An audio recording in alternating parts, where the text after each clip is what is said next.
Everyone, welcome back to my channel. কেমন আছো তোমরা সবাই? তো দেখো, এখন ঘড়িতে বাজে হচ্ছে ঠিক দুপুর 12টা, আর এই 12টা থেকে আমি আজকের ব্লগটা স্টার্ট করছি। আজকে আমি আর রিয়ান যাব হচ্ছে আমার মায়ের ওখানে কিছুদিন থাকবো বলে। তো সেই জন্যই কিন্তু আমি প্যাকিংগুলো এখন করছিলাম। এই যে রিয়ান এখন ঘুমোচ্ছে এখানে, ওকে ঘুমটুম পাড়িয়ে দিয়েছি। আর এই যে দেখো, সারা বিছানায় জিনিসপত্র ছড়িয়ে ছিটিয়ে রেখেছি, প্যাকিংগুলো করব। ও জেগে থাকলে তো করতে দেয় না, তাই ও ঘুমোচ্ছে। এই ফাঁকে টুকটুক করে নেব। আর খুব বেশি দিনের জন্য যেহেতু যাচ্ছি না, তাই অনেক জিনিস হবে না, তাও টুকটুক করে হয়ে তো যায়, বাচ্চা থাকলে জানোই। তো এখন এই যে এইগুলো এখন ব্যাগে ভরে নেব, সুন্দর করে গুছিয়ে নেব। আরও জিনিস এখানে রয়েছে। এই যে দেখো, এই যে এই ব্যাগটা রয়েছে, এই জিনিসগুলো সব এখন ঢোকাতে হবে এর মধ্যে। তো এই সবই করছি।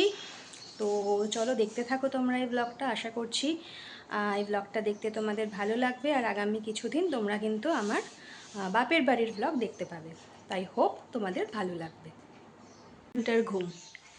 এই বাবা উঠেই দেখো লাফালাফি শুরু, খুব এক্সাইটেড। এই জিনিসপত্র দেখে আরও বেশি এক্সাইটেড হয়ে গেছে। ও বুঝে গেছে যে ও কোথাও বেড়াতে যাবে, তাই না বাবা? তুমি বেরু যাবে, দিদুন বাড়ি যাবে। দেখছো, খুব এক্সাইটেড, লাফালাফি। আবার দেখছে, ক্যামেরার দিকে তাকিয়ে আছে। ও কিন্তু এখন দেখতে শিখেছে, নিজেকে দেখছে ক্যামেরাতে। ও কিন্তু এখন আস্তে আস্তে বুঝতে পারছে এই জিনিসগুলো। তো চলো এবার ওকে একটু স্নান টান করিয়ে দিই। স্নান টান করিয়ে ওকে খাইয়ে দাইয়ে রেডি করিয়ে দেবো। তারপর নিজে স্নান করব, খাবো, রেডি হব, তারপরে আমরা বেরোবো। তো চলো তোমরা দেখতে থাকো। আর আজকে যাওয়ার আগে চিংড়ি মাছের একটা প্রিপারেশন আমি এখানে রান্না করছিলাম, তাই ভাবলাম তোমাদের সাথে শেয়ার করি।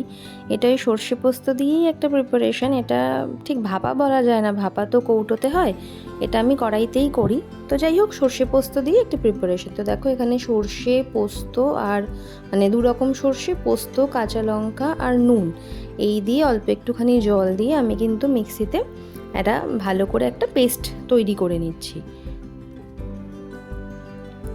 দেখো, পেস্টটা এখানে রেডি হয়ে গেছে। এবার এই পেস্টটা পুরোটা আমি দিয়ে দেব হচ্ছে চিংড়ি মাছের মধ্যে। চিংড়ি মাছটা কিন্তু আগে থেকেই নুন আর হলুদ আমি এখানে মাখিয়ে রেখেছিলাম। এবার দেখো, এই পেস্টটা অ্যাড করছি, তার সাথে দিয়ে দিচ্ছি হচ্ছে আরও একটুখানি হলুদের গুঁড়ো, তোমরা চাইলে নাও দিতে পারো। আর দিচ্ছি হচ্ছে একটুখানি, এটা কাশ্মীরি রেড চিলি পাউডার। আমার সমস্ত রান্নায় একটুখানি লাল লাল রং হলে দেখতে বেশ ভালো লাগে, সেই জন্য আমি এটা অ্যাড করছি। তোমরা যদি চাও এটা স্কিপ করতে পারো। আর দিচ্ছি, যেটা অবশ্যই দিতে হবে, সেটা হচ্ছে বেশ খানিকটা সর্ষের তেল। এবার এই সমস্ত কিছু দিয়ে এটাকে আমি ভালো করে কিন্তু মাখিয়ে নেব। আমি এখানে হাত দিয়েই মাখাচ্ছি, তোমরা যদি চাও স্পুন ইউজ করতে পারো, বাট আমার মনে হয় হাত দিয়ে মাখালেই মাখানোটা কিন্তু বেশি ভালো হয়। তো এটাকে সুন্দর করে ভালো করে যত্ন করে মাখাতে হবে। মাখিয়ে এটাকে একটু ঢাকা দিয়ে আমি ওই 10 থেকে 15 মিনিট রেখে দেব। তোমরা যদি চাও সঙ্গে সঙ্গে এটাকে একটা কৌটোর মধ্যে ভরে জল দিয়ে তার উপর একটা স্ট্যান্ড বসিয়ে স্টিম করতে পারো। আমি কিন্তু এটা কড়াইতেই করছি। এবার কড়াইতে আরও একটুখানি তেল নিয়েছি, এটার মধ্যে একটু কালো জিরে ফোড়ন দিয়েছি। আর দিয়ে এবার দেখো, এই মাছটা কিন্তু আমি পুরোটা ওর মধ্যে ছেড়ে দিচ্ছি। দিয়ে আর কি, দিয়ে এবার একটুখানি নাড়িয়ে চাড়িয়ে নেব। আর নাড়িয়ে চাড়িয়ে নিয়ে তারপরে মিক্সির যে মশলাটা লাস্টে লেগে থাকবে, সেইটা কিন্তু একটুখানি জল দিয়ে ধুয়ে আমি এটার মধ্যে দিয়ে দিই, তাতে আমার মনে হয় স্বাদটা আরও ভালো হয়। দেখো, এটাকে ভালো করে নাড়াচাড়া করে নিচ্ছি। করে নেওয়ার পর এই যে মিক্সি ধোয়া জলটা এখানে আমি একটু দিয়ে দিলাম, তোমাদের মনে হলে আরও একটুখানি জল দিতে পারো। দিয়ে এবার এটাকে ভালো করে মিক্স করে নেব। মিক্স করে নিয়ে একটুখানি টেস্ট করে নেবে, যদি মনে হয় যে নুন লাগবে তাহলে নুন দিতে পারো। আমার মনে হয় না নুন এখানে লাগবে, তো যাই হোক এখানে ঢাকা দিয়ে দিলাম। এবার দেখো, এটা বেশ 10-15 মিনিটে তৈরি হয়ে যায়। এবার নামানোর আগে আমি একটুখানি কাঁচা সর্ষের তেল এখানে অ্যাড করেছি, যেটার ক্লিপটা নিতে আমি ভুলে গেছি। ব্যাস, এটা একদম রেডি হয়ে গেছে। তো এটা রান্না করে খাওয়া দাওয়া করে আমি আর রিয়ান দেখো জিনিসপত্র নিয়ে বেরিয়ে পড়েছি ওর দিদুন বাড়ির উদ্দেশ্যে। এখান থেকে বেরিয়ে আমরা সোজা যাব ওইখানে। আমি আর রিয়ান একাই যাচ্ছি, আমার হাজব্যান্ড আজকে আসেনি, কেন কি ওর নাইট ডিউটি রয়েছে, সেই জন্য আমি আর রিয়ানই কিন্তু যাচ্ছি। আর দেখো, আমার রিয়ান সুন্দর বেশ জানালা দিয়ে বাইরে লোকজন, গাড়ি ঘোড়া দেখতে দেখতে ও কিন্তু যাচ্ছে। আর জানি না কেন বাইরে বেরোলে ও কিন্তু বেশ চুপচাপ হয়ে যায়। বাড়িতে ও যতটা লাফালাফি করে বা হাসে, এসব করে, কিন্তু বাইরে বেরোলে খুব চুপচাপ হয়ে যায়, জানি না কেন। আর দেখো যেতে যেতে কিন্তু ও এখানে ঘুমিয়েও পড়েছে, কেন কি দুপুরে তো ওর ঘুমটা হয়নি, তাই যেতে যেতে গাড়ির দুলুনিতে ও কিন্তু ঘুমিয়ে পড়েছে। আর এই দেখো আমি আমার বাড়ির পাড়ার মধ্যে ঢুকে গেছি। আমার বাড়ি হচ্ছে সল্ট লেকে, তো এখানে দেখো আমরা সল্ট লেকের খাল পাড়, এটা খাল পাড় দিয়ে আমরা ঢুকে গেছি। এখানে মোটামুটি বাড়ির কাছে পৌঁছেও গেছি। আর এই দেখো আমার মা এসেছে নাতিকে নিতে। তো দেখো এসে গেছি বাড়িতে, এসে ফ্রেশ ট্রেশ হয়ে নিয়েছি, হয়ে ড্রেস চেঞ্জ করে এখন এই একটু বসেছি, রেস্ট নিচ্ছি। আর রিয়ান ওখানে দিদুনের কোলে বারান্দায় ঘুরছে একটুখানি, তোমাদের দেখাচ্ছি, দাঁড়াও।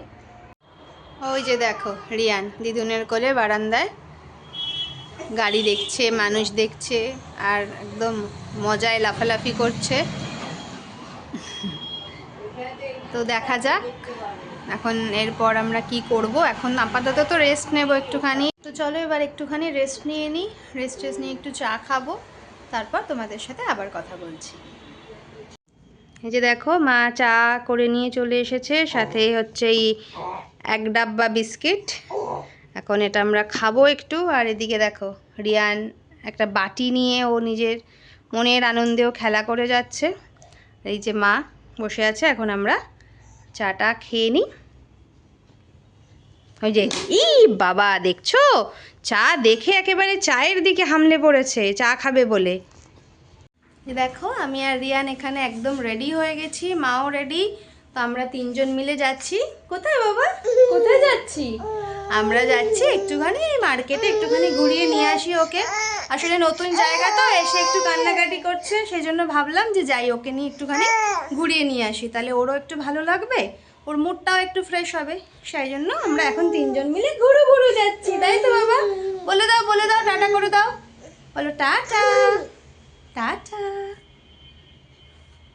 এবার মার্কেট থেকে আমরা বাড়ি ফিরে এসেছি, ফিরে এসে হাত মুখ ধুয়ে ফ্রেশ হয়ে আবার ড্রেসটা চেঞ্জ করে নিয়ে ওকে কিন্তু এখানে একটু দুধ খাওয়াতে বসে গেছি।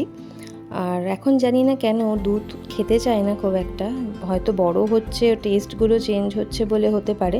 তো যাই হোক কোনো রকমে ধরে বেঁধে ওকে একটুখানি এখানে দুধটা খাইয়ে দিই। দেখো মার্কেট থেকে ঘুরে এসে এখন রিয়ানের ডিনারটা প্রিপেয়ার করছি আমি এখানে আজকে ওর জন্য আমি বানাচ্ছি হচ্ছে ডালিয়া দিয়ে একটা খিচুড়ি মতো বলতে পারো। তাতে আমি দিচ্ছি হচ্ছে ডালিয়া তো অবভিয়াসলি, তার সাথে অল্প একটু মুগ ডাল আর একটুখানি গাজর আর একটু মিষ্টি আলু, এই দিয়ে ওর জন্য আজকে ডিনারে হবে হচ্ছে ডালিয়ার খিচুড়ি। তো এখন সেটাই আমি প্রিপেয়ার করছি, সেটার জন্যই কাটাকুটি করতে বসে পড়েছি। আর রিয়ান রয়েছে হচ্ছে ওর দিদুনের কাছে, বসে বসে খেলছে। তো সেই সুযোগেই আমি এখানে ওর জন্য ডিনারটা প্রিপেয়ার করে নেব। আর কাজ করতে করতে ও চিৎকার শুনে ছুটে এসে দেখি যে ও এই কাণ্ড করছে, মা ওকে এটা করতে দেবে না, আরও ব্যাস চিৎকার শুরু করে দিয়েছে। এইসব হচ্ছে ওর কাণ্ড কারখানা। তো যাই হোক এরপর ওর ডিনারটা রেডি করা হয়ে গেছে, রেডি করে এখানে ওকে খাওয়াতেও বসে গেছি, ওকে খাইয়ে দিচ্ছি। মোটামুটি খাওয়া নিয়েও খুব একটা ঝামেলা করে না, মাঝে মাঝে করে, বাট ম্যাক্সিমাম টাইমেই কিন্তু ও ভালোভাবেই খেয়ে নেয়। ওই ওর সাথে একটু গল্প করতে হয়, বিভিন্ন জিনিস দেখাতে হয়, ভোলাতে হয়, কিন্তু টিভি বা ফোন আমি চেষ্টা করি অ্যাভয়েড করার। খুব ঝামেলা করলে তখন হয়তো 1-8 দিন একটু দেখাই, আদারওয়াইজ কিন্তু আমি খুব একটা দেখাই না, এমনিতেই ওকে খাওয়ানোর চেষ্টা করি। রিয়ান দেখো কোলে খেলতে খেলতে এভাবেই ঘুমিয়ে পড়লো। তো এবার ওকে শুয়ে দেব, শুয়ে দিয়ে আমি আর মাও খাওয়া দাওয়া করে নেব, করে আমরাও শুয়ে পড়ব। আর রিয়ানের তো খাওয়া দাওয়া হয়ে ঘুমও হয়ে গেল, এবার আমরা খেতে বসে গেছি। আজকে দেখো ডিনারে ছিল ভাত, বেগুন পোড়া আর এখানে হচ্ছে চিকেন কারি। তো এই খাওয়া দাওয়া করে এবার আমরাও শুয়ে পড়লাম। আজকের দিনটা এভাবেই শেষ হলো।